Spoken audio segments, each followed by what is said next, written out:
Dolphin Sridhar சொல்லுங்கள். இல்லை போகிற போக்கில் வந்து மகாத்மா காந்தி பற்றி எல்லாம் சொன்னார். சகோதரர் முதல்ல மகாத்மா காந்தி கொலை வழக்கு பற்றிய எல்லா விஷயத்தையும் படிச்சுட்டு அதில் எங்கேயாவது பிஜேபியோ ஆர்எஸ்எஸோ ஏதாவது ஒரு வார்த்தை இருந்தாருன்னு சொன்னார்னா அவர் சொன்னதுக்கு நான் அப்ஜெக்ஷன் சொல்லவே போகிறதில்ல. இதுக்காக மன்னிப்பே கேட்டுட்டார் ராகுல் காந்தி பல தடவை கோர்ட்டில் ஏறி நான் தெரியாமல் சொல்லிட்டேன், அதில் சம்மந்தம் இல்லைன்ட்டு. ஆனால் கொஞ்சம் தெரிஞ்சுக்கணும், மீண்டும் மீண்டும் அந்த மாதிரி ஒரு பொய்யான தகவலை கோயபல்ஸ் பிரச்சாரம் மாதிரி திரும்ப சொல்லிட்டு இருக்கிறது வந்து ரொம்ப தவறான விஷயம். முதல்ல அண்ணன் முத்துவேலர் கருணாநிதி ஸ்டாலின் வந்து ஒரு ட்வீட் போட்டிருக்காரு இன்றைக்கி. வழக்கம் போல் அது அவருக்கு தெரிஞ்சு போட்டாங்களா என்னன்னு தெரியல. அதிலே அவர் என்ன சொல்கிறாருன்னா, அதனுடைய பேர் வந்து ரொம்ப வாயில் நுழைய முடியாத மாதிரி பேரில் வச்சுருக்காரு அப்படின்னு முதல்ல ஒரு விஷயம் சொல்கிறாரு. ரெண்டாவது சொல்கிறாரு, தமிழ்நாட்டுக்கு இது வந்து கொஞ்சம் துரோகம் பண்ணுது. ஏன்னா Tamil Nadu is being punished because it is completely eradicated poverty, because it is a state without பாவர்ட்டின்றாரு. ஆனால் நேற்றுக்கு தான் வந்து திருவண்ணாமலையில் சொல்கிறாரு, நாங்கள் மேலும் 15 லட்சம் பெண்களுக்கு உரிமை தொகை 1000 ரூபா கொடுக்கறதுக்கு சேர்த்துருக்கோன்னு. 1000 ரூபா பெண்களுக்கு கொடுக்குற சம்பாதிக்கிற அளவு கூட தகுதி இல்லாத அளவில் பெண்களை வச்சுட்டாச்சு. ஆனால் நாங்கள் வளர்ந்த மாநிலமாக ஆனதுனால எங்களுக்கு மன்ரேகா திட்டத்தில் இருந்து எங்களுக்கு வர வேண்டிய நிதியை வந்து குறைக்கிறாருன்னு என்ன நினச்சிட்டு பேசுகிறாரு. வாயில் நுழைய முடியாது. நேற்றுக்கு பேசும்போது கூட எஸ்ஐஆர்னு சொல்கிறதுக்கு பதிலாக எஸ்ஆர்ஐன்னு சொல்கிறாரு. அவருக்கு வந்து அதில் சிரமம் இருக்க தான் செய்யுது, அதில் நான் ஒன்றும் மாற்று கருத்து இல்லை. உடனே இவர் ரேம் ஆர்ஏஎம்னா ரேம்னு கூட சொல்லலாம், கம்ப்யூட்டரில் யூஸ் பண்ணுறவங்க ரேம்னு கூட சொல்கிறாங்க, நாங்கள் ராம்னு சொல்கிறோம். ஏங்க நீங்கள் ஒரு விஷயம் புரிஞ்சுக்கோங்க. இப்போ மகாத்மா காந்தியை பற்றி சொன்னார். மகாத்மா காந்தி என்ன கனவு கண்டாரோ அவர் என்ன சொன்னார், தூய்மை இந்தியா, இந்தியாவில் சுகாதாரமா இருக்கணும், தூய்மையா இருக்கணும், வாழ்நாள் முழுக்க பாடுபட்டார். பேரு மகாத்மா காந்தி பேரை எதுக்கு நீக்கணும்? இது வந்து ஒரு சட்டம் இல்லை, திரும்ப திரும்ப சொல்ல, அந்த ஏற்கனவே இருந்தது சட்டம். இப்ப நம்ம இது மிஷன். இதுக்கு சொல்லும் போதே அவங்க என்ன சொல்றாங்க, கிராமத்தினுடைய வேலை வாய்ப்பு அதை நோக்கிய ஒரு இயக்கம். இந்த இயக்கம் வந்து அதுல இருந்து முற்றிலுமான மாறுபட்டது. ஏன்னா இத மகாத்மா காந்திய அவருக்கு செஞ்ச மரியாதை மாதிரி பாரத பிரதமர் மோடி அவர் பேர் இருக்கா இல்லையா? இல்லங்க, அதாங்க அந்த பேர் இல்லல்ல. அது அந்த அந்த அந்த சட்டமே மாற்றப்பட்டு தான் இது. அதுதாங்க சொல்றேன், அந்த பேரை மாத்த வேண்டிய அவசியம் இதுதாங்க சொல்றேன். இது வந்து அது இயக்கம், இது ஒரு இயக்கம். என்ன இயக்கம் சொன்னா, சரி விக்சித் பாரத்துக்கு பதிலா மகாத்மா காந்தின்னு கூட வைங்க. அதாங்க, இது வளர்ச்சி அடைந்த பாரதத்தை நோக்கிய ஒரு திட்டத்துல தான் இவ்வளவு விஷயமும் இருக்கு. ஊரக வேலை வாய்ப்புல இருந்து இவங்க வழக்கமா என்ன நடக்குங்க, ஏரி வேலை, அது என்ன சொல்லுவாங்க, அந்த திட்டத்துக்கு பேரே கம்மா வெட்டுன்னுவாங்க, ஏரி வேலைன்னுவாங்க. அதை தாண்டி அதை பத்தி யோசிக்கவும் இல்லை இது வரைக்கும் இருந்ததெல்லாம். நாம என்ன பிரதமர் என்ன நினைக்கிறாருன்னா, இவர் உடனே பண்ணை வேலை, ஒரு மகசூல் நினைக்கும் அறுவடை நேரத்துக்கும் விதை விவசாயிக்கும் வேலை வாய்ப்புக்கான வேலை செய்வதற்கு கிராமப்புறத்தில் வேலையாட்கள் இல்லாத பற்றாக்குறை நடக்கிறதுனாலதான் நாம இந்த மகாத்மா காந்தி ஒரு இந்த வேலை வாய்ப்பு திட்டமே வந்து விவசாயிகளுக்கு எதிரானதுன்ற அளவு ஒரு பெரிய பிரச்சனை பண்ணாங்க. இவங்களே தான் ஏற்பாடு பண்ணி இந்திய கூட்டணி வந்து 2014 எலெக்ஷனுக்கு முன்னாடி, தேர்தலுக்கு முன்னாடி என்ன சொன்னாங்க, பிஜேபி உள்ள வந்துச்சுன்னா இந்த திட்டத்தை அடியோட ரத்து பண்ணிடும், பிஜேபி உள்ள வந்துச்சுன்னா இந்த சிவில் சப்ளைஸ் ரேஷன் அட்டெல்லாம் இருக்காதுன்னு. பாருங்க, இந்த எல்லாத்தையும் மக்கள் பார்த்துட்டு தான் இருக்காங்க. ஒன்றும் இல்லைங்க, நீங்கள் 2021-22 98,468 கோடி ரூபாய் இந்த திட்டத்துக்கு ஒதுக்கி இருக்கிறீங்க. 2022-23 73,000, ஏறக்குறைய 27,000 குறைச்சிருக்கிறீங்க. 2023-24 60,000 கோடி ரூபாய், அதுல இருந்து 13,000 கோடி குறைச்சிருக்கிறீங்க. 2023-24 மொத்த ஜிடிபியில் 0.198 தான் இதுக்கு நீங்க ஒதுக்கி இருக்கிறீங்க.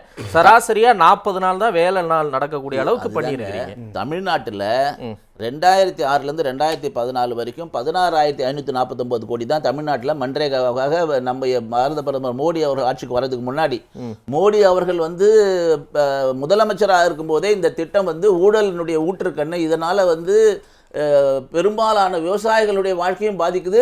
அதே நேரத்தில் எந்த விதமான ஊழலுக்கான ஒரு அடையாளமாக இந்த இயக்கம் இருக்கு, இந்த மன்ரேகா திட்டம் இருக்குன்னு ஆரம்பத்திலிருந்து சொல்லிட்டு வந்தாரு. யாரு? பிரதமரே சொன்னார். 2014 முன்னாடி சொன்னாரு. அதே மாதிரி 2014 வந்த மன்மோகன் சிங் அப்படி சொல்லியிருக்காரு.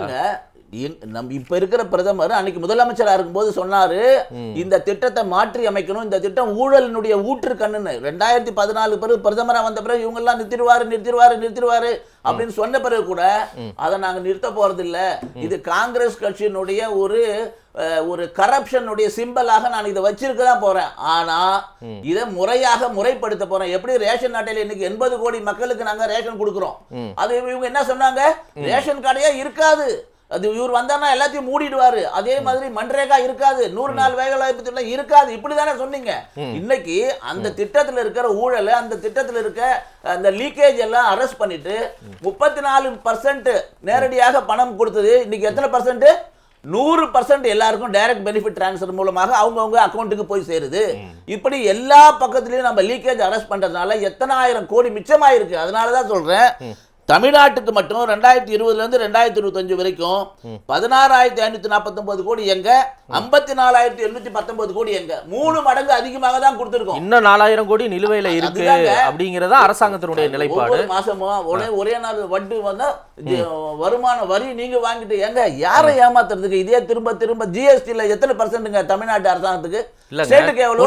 இன்னைக்கு ஐ பெரியசாமி அமைச்சர் கேட்கிறாரு, உத்தரப்பிரதேசத்துக்கு 1,340 கோடி ரூபாய் நிலுவையில வெறும் 3.18 கோடி ரூபாய் தான் நிலுவையில இருக்கு அவங்களுக்கு வழங்க வேண்டியதுல. ஆனா தமிழ்நாட்டுக்கு 4,000 கோடி ரூபாய் இன்னும் வழங்கப்படாம நிலுவையில இருக்கு. அப்ப 3 கோடி எங்க இருக்கு, 4,000 கோடி எங்க இருக்கு? அப்ப உத்தரப்பிரதேசமும் தமிழ்நாடும் ஒண்ணு இல்லைங்கிறாரு அவரு. ஒவ்வொரு வருஷமும் தமிழ்நாட்டுக்கு 20% வரைக்கும் அது நம்ம அதிகமா ஒவ்வொரு வருஷமும் கொடுத்துட்டு இருக்கோம். அமைச்சர் மாத்தி சொல்றாரா? 25 வரைக்கும் அமைச்சர் மாத்தி சொல்றாரா? இப்ப ஆமாங்க, எங்க ஒரு விஷயம் புரிஞ்சுக்கோங்க. நீங்க தேர்தல் வாக்குறுதி நம்பர் 42 அதுல என்ன சொன்னாங்க? திமுக தேர்தல் வாக்குறுதியில 540 520 வாக்குறுதியில கிட்டத்தட்ட 500 நிறைவேற்றதா சொல்றாங்கல்ல. அதுல எடுக்கும்போதே சொல்றாங்க, பேரூராட்சி பகுதிக்கும் இது விரிவுபடுத்தப்படும், அதே மாதிரி 100 நாள் என்பது 150 நாளாக உயர்த்தப்படும். இதெல்லாம் சொன்னது யாரு? ஆனா ஏன் எதுவுமே செய்யல? வழக்கம் போல இதை ஏமாற்று ஒரு வேலையை செஞ்சுக்கிட்டு இருக்கிறது தான் திமுகவுடைய. இன்னைக்கு திடீர்னு கருணாநிதி, முத்துவேலர் கருணாநிதி ஸ்டாலின் அவர்களுக்கு இந்த பேரு வைக்கிறதுல ஒரு பிரச்சனை. அவர் நாங்க வளர்ச்சி அடைந்த வளர்ந்துட்டதுனால எங்களுக்கு எவ்வளவு பாதிப்பு வருது பாருங்க. இதெல்லாம் இவரும் நகைச்சுவையா. ஆமாங்க, 40% நிதி நீங்க கொடுங்கன்னா அது சுமை கிடையாதா? வருஷத்துக்கு 4,300 கோடி எக்ஸ்ட்ரா வருதுங்க. அது யாரு கொடுப்பா? பாருங்க, யாரு கொடுப்பா? ஜிஎஸ்டில எத்தனை பர்சன்டேஜ் தமிழ்நாட்டுக்கு? ஸ்டேட்டுக்கு எத்தனை பர்சன்டேஜ் சொல்லுங்க. 18%ல 9% தமிழ்நாடு, 9% சென்ட்ரல். என்ன ஒரு தொகையே கிடையாது. பெட்ரோல் டீசல்ல மத்திய அரசாங்கத்துக்கு நீங்க வரி கொடுக்குறீங்களா? பிஜேபி ஆளக்கூடிய ஸ்டேட்ஸ் கூட அதை ஒத்துப்பாங்களா? அதை ஒத்துப்பாங்களா? பெட்ரோல் டீசல் கொண்டு வரதுக்கு எல்லா மாநிலத்துக்கும் நீத்தி ஆயோக்ல தமிழ்நாடு அரசாங்கத்தினுடைய பிரதிநிதியும் இருக்கிற நீத்தி ஆயோக்ல முடிவெடுக்கப்பட்டதுதான் 60% சென்ட்ரலும் 40% ஸ்டேட்டும். இந்த திட்டத்துக்குமா? இந்த திட்டம் இப்ப இந்த திட்டத்துக்கு அப்படி இந்த திட்டம் பழைய திட்டம் இல்ல. அந்த ஏரி வெட்டு கம்மா வேலை கிடையாது. இது அதை விட ஒரு விஷயம், இது அதை விட பல மடங்கு எல்லா விதமான இன்ஃப்ராஸ்ட்ரக்சர் டெவலப்மெண்ட்ல இருந்து, களம் அமைக்கிறதுல இருந்து, அந்த மக்களுடைய அந்த ஊர்ல இருக்கிற அங்கன்வாடி கட்டுவதிலிருந்து இருந்து அவர்களுக்கு பயிற்சி கொடுக்க போறோம். ரெண்டாவது, இன்னைக்கு இருக்கிற லீக்கேஜ் இல்லாத முறையில ஆதார் லிங்க் பண்ணிட்டு அவங்களுடைய பேமெண்ட் கொடுக்க போறோம். இதுல ஊழல் முழுக்க முழுக்க முழுக்க குறைய போகுது. ஜீரோ ஊழல் வரப்போகுது. ஆகையினால மக்களுடைய பணம், மக்களுடைய வரி பணம் சரியான நேரத்தில் விவசாயிகளுக்கும் பயன்படணும், விவசாய தொழிலாளிக்கும் பயன்படணும். ஆனா முறைகேடாக இதுவரையில் இருந்தது. அதனாலதான் பாரத பிரதமர் சொன்னாரு, நான் இந்த ஒரு திட்டத்தை மட்டும் கடைசி வரை எடுக்க மாட்டேன். ஏன்னா இது இந்த காங்கிரஸ் கட்சியினுடைய ஊழலுக்கு வெளிக்கொண்டு வருவதற்கு ஞாபகப்படுத்துவதற்காகவாது இந்த திட்டம் தொடரும்னு சொன்னாரு. இப்ப நீங்க அத முறைப்படுத்தி இருக்கீங்க. இல்ல, முழுக்க முறைப்படுத்தி இருக்கிறோம். ஒழிச்சு போடுவான்னு சொன்னாங்கல்ல, ஒழிக்கல, முறைப்படுத்தி இருக்கிறோம். அது சிவில் சப்ளைஸ் ஆக இருந்தாலும் சரி, அது மன்ரேகா திட்டத்தை இன்னைக்கு வேற பேர்ல வச்சிருக்கோம். ஜி ராம்ஜின்னு சொன்னா ஏன் அவ்வளவு எரியுது எல்லாருக்கும்? ஒண்ணுமே இல்லையா? என்ன தப்பு இருக்க முடியும்? ராம்னு வரணுங்கிறதா உங்களுடைய நோக்கமா இருக்கு. நாங்க பீம்னு ஒரு ஆப் கொண்டு வந்தோம். அதுல பீமாராவ் அம்பேத்கருடைய பேரை கொண்டு வந்திருக்கோம். அதுக்கு எத்தனை பேர் நீங்க பாராட்டிட்டாரு? அண்ணன் முதலமைச்சர் மு.க. ஸ்டாலின் பாராட்டிட்டாரா? அல்லது திமுக காரங்க பாராட்டிட்டாங்களா? இவங்களுக்கு ராம பார்த்தா எரிச்சலுங்க. ஆனா இவங்க வீட்டுல இருக்கும் எல்லா பேரும் ராமன் இருக்கும். ஆனா இவங்களுக்கு எரிச்சல். அதனால இவங்களுக்கு எல்லாம் பேரை மாத்த முடியாது. திட்டம் வளர்ச்சியான திட்டம், அனைத்தையும் உள்ளடக்கின ஒரு திட்டம். வெறும் ஏரி வேலை மட்டும், நீர்ப்பாசனம் மட்டும், நீர்ப்பாசனம் ஒரு பெரிய வளர்ச்சிக்கான ஒரு நகரமா இத பாக்குறீங்க. கிராமப்புறத்துல இருக்க மக்களுக்கும் கூட நாட்டினுடைய வளர்ச்சியில பங்கு இருக்குதுன்றதை உறுதிப்படுத்துற திட்டம் இது. நன்றி. இந்த இடதுசாரிகளும் குறிப்பா என்டிஏ கூட்டணி இவங்க எல்லாம் ஏதோ அம்பானியும் அதானியும் 2014 பாரத பிரதமர் மோடி வந்த பிறகுதான் இந்தியாவிலே தொழில் தொடங்கின மாதிரியும், அதை தாண்டி சிந்திக்கிறதுக்கே அவங்களுக்கு ஒன்றும் யோசிக்கிறதுக்கே அவங்களுக்கு முடியலன்னு தான் அர்த்தம். ஏதோ ஒரு காழ்ப்புணர்ச்சியில் ஏதோ பேசிட்டு போறாங்கன்றது மாதிரி தான் அதை நம்ம எடுத்துக்க முடியும். உண்மையா என்ன காழ்ப்புணர்ச்சி இருக்கும்? அதுதாங்க, நாடு வளர்றதுல பொறுக்கல அவங்களுக்கு, அப்படிதான் எடுத்துக்க முடியும். அவங்க அது பாரத நாடு வளர்றதுல நிச்சயமா அவங்களுக்கு அதுல ஒரு மாற்று கருத்து இருக்குன்னு நான் நினைக்கிறேன். அவங்களும் நம்ம இந்திய தாய் மக்கள் தானே, இந்தியர்கள் தானே. அண்ணன் தியாகு கூட சொன்னாரு, இது ஆரம்பிக்கும் போது என்னன்னு ஆரம்பிச்சது, வசதி அது பேரை மறந்துட்டாரு. ஆரம்பிக்கும் போது இது வந்து மன்ரேகா கிடையாது, நரேகா தான். இது வந்து ஓட்டுக்காக இடையில நரசிம்மராவ் அவர் பயிரில் 91 ஆரம்பித்தாலும் அது 2000க்கு பிறகு தான் அது வந்து இடைச்சேர்கள் சேரும்போது தான் மன்ரேகா வந்தது. காந்திய பேரை சேர்த்ததுக்கு காரணம் காங்கிரஸ் கட்சி ஓட்டு அரசியல் அவங்க பண்ணுறது தான். ஆகினால நாம் என்ன பண்ணோம், அவங்க வெறும் பேர் தான் வச்சாங்க. நாம் என்ன பண்ணியிருக்கோன்னு என்கிட்ட ஒரு 100 பட்டியல் இருக்குது. மகாத்மா காந்தியுடைய 150வது பிறந்த நாளை 2 வருஷம் கொண்டாடணும். சொன்னார் இல்லையா, வெறும் காந்தியுடைய கண்ணாடி வச்சுட்டா ஸ்வச் பாரத்னு. நீங்கள் கிராமத்தில் திறந்து வழி கழிப்பறை இல்லாத ஒரு கிராமம் கூட இந்தியாவில் இல்லை. அது சாத்தியப்படுத்தியிருக்கிறோம். கிராமத்தில் ஒவ்வொரு வீட்டிலையும் கழிப்பறை கட்டி கொடுத்துருக்குறோம். ஒவ்வொரு வீட்டிலையும் வந்து கேஸ் கனெக்ஷன் கொடுத்துருக்கோம். இதன் மூலமாக சுற்றுச்சூழலுடைய மாசு இது எல்லாத்தையும் கட்டுப்படுத்தியிருக்கிறோம். அதன் மூலமாக பெண்களுக்கு சுயமரியாதையை கௌரவத்தை ஏற்படுத்தியிருக்கோம். இது எல்லாம் வந்து நரேந்திர மோடி மகாத்மா காந்திக்கு செய்கிற அஞ்சலி. மகாத்மா காந்திக்கு மேலே எங்களுக்கு அவர் பேரே வேணாம் அப்படிலாம் இல்லை. மகாத்மா காந்தி அவர் ஒரு சில ஆரம்ப காலத்தில் அவர் செஞ்சது ஒரு சில அரசியல் முடிவில் எங்களுக்கு கூட கருத்து வேறுபாடு இருக்கலாம். ஆனால் மகாத்மா காந்தி சொன்ன காந்தியன் சோஷலிசத்தை நாங்கள் இன்னையும் கடைபிடிக்கிறோம். எங்களுடைய ஏகாத்மா மாணவ தர்ஷனோட சேர்த்து காந்தி என்னங்க சொன்னாரு, கிராமப்புற முன்னேற்றம், கிராம சுயராஜ்யம் அடையணும், தாய்மொழியில் கல்வி இருக்கணும், வேலை வாய்ப்பு கூடிய கல்வி இருக்கணும், கதர் ஆடை அன்னைக்கு இது எல்லாத்தையும் செயல்படுத்திட்டு வருமே. இன்னைக்கு கதர் ஆடையை பற்றி ஒரு சிறிய அறிவிப்பு கொடுத்தாரு மகாத்மா காந்தி பிறந்த நாள் அன்னைக்கு. 5 மடங்கு அதிகமாக இன்னைக்கு விற்பனை ஆயிருக்குது. கதருடைய பயன்பாடு 5 மடங்கு அதிகமாக இருக்கு.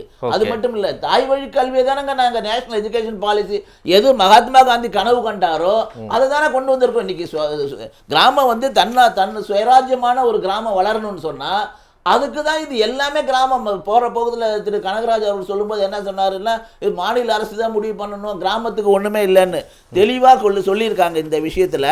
இதில் வந்து முழுக்க இதில் பாருங்கள், கிராம சுயசார்பு உண்மையான காந்திய சிந்தனை இதான் 3வது அதில் போட்டிருக்காங்க. திட்டமிடலின் கிராமத்தின் பங்கு, புதிய சட்டத்தின் கீழ் விக்சித் கிராம பஞ்சாயத்து திட்டங்கள் கீழே சட்டங்கள் கட்டாயமாக்கப்படுகின்றன. இதன் பொருள் வேலையை தேர்ந்தெடுப்பது, செயல்படுத்துவது என அனைத்து முடிவுகளும் கிராம பஞ்சாயத்து அளவில் உள்ளூர் மக்களால் எடுக்கப்பட்டும். இதுவே காந்தி கனவு கண்ட அதிகார பரவலாக்கல் மற்றும் மக்களின் கைகளில் முடிவெடுக்கும் அதிகாரம். இதுதான் காந்திக்கு மரியாதை. உண்மையான காந்திக்கு மரியாதை அவருடைய 150வது பிறந்த நாள் மட்டுமல்ல, அவருடைய சிந்தனைகளை வெளிநாடுகளில் கொண்டு போய் சேர்த்தது மட்டுமல்ல, 124 நாடுகளில் அவரை பற்றிய பேசு பொருளாக அவருடைய சிந்தனைகளை, அவருடைய வைஷ்ணவ ஜனத்தோ பற்றிய பாடல 2 வருஷம் கொண்டாடணுங்க. காந்தி திரைப்படம் வந்த பிறகுதான் நாட்டு மக்களுக்கு காந்தியை பத்தி தெரிஞ்சதுன்னு மோடி அவர்கள் சொன்னாரா இல்லையா? சொன்னாருங்க. அது எவ்வளவு ஒரு விஷயம் குறைச்சு மதிப்பிடக்கூடிய ஒரு விஷயம். ஒரே 124 நாடுகளில் காந்தியை பற்றிய புத்தகங்களும் வைஷ்ணவ ஜனதா பாடல்களும் 124 நாடுகளில் ஒழிக்க வச்சது மட்டும் திருவள்ளுவரையும் தான் சொல்றாரு, தமிழையும் தான் சொல்றாரு. ஒன்றும் பிரச்சனை இல்லை. வெளிநாடுகள் இப்ப சபர்மதி ஆசிரமத்தை சைனாவுடைய அதிபர் வரும்போதும் சரி, ஜப்பானுடைய அதிபர் வரும்போதும் சரி, பிரேசிலுடைய அதிபர் வரும்போதும் சபர்மதி ஆசிரமத்துக்கு கொண்டு போயிட்டு மகாத்மா இவர் தான் எங்க தேச தந்தை, இந்த நாட்டினுடைய நிர்மாணத்துக்கு முக்கியமா காரணமாக இருந்தவர் அவருடைய ஆசிரமத்துக்கு கொண்டு போயிட்டு வேற ஏன் எடுத்தீங்கன்னு கேட்டா இவ்வளவு பட்டியல் போடுறீங்க. இது வேற எடுக்கலன்னு திரும்ப சொல்றாங்க. இந்த சட்டம் வேற, இது இயக்கம், ஒரு மிஷன். இது வளர்ச்சி அடைந்த பாரதத்தை நோக்கிய ஒரு மிஷன் என்பதனால நாங்க மகாத்மா காந்தியுடைய செயல்படுத்த அவர் என்ன கனவு கண்டாரோ அதை தானே நடைமுறைப்படுத்தி கொண்டு வரோம் எல்லா இடத்துலயுமே. பேர் முக்கியம் இல்ல, செயல் முக்கியம். 1000 பேர் வச்சிருக்கோங்க மகாத்மா காந்தியுடைய திட்டத்துக்கு 1000 இடத்துக்கு நாங்க மரியாதை கொடுத்திருக்கோம். ஒவ்வொரு எங்களுடைய செயல்பாடுகள் மகாத்மா காந்தியுடைய கனவுகளை நனவாக்குவது எங்கள் செயல்பாடு. பேர் வைக்கிறது முக்கியம் இல்லை.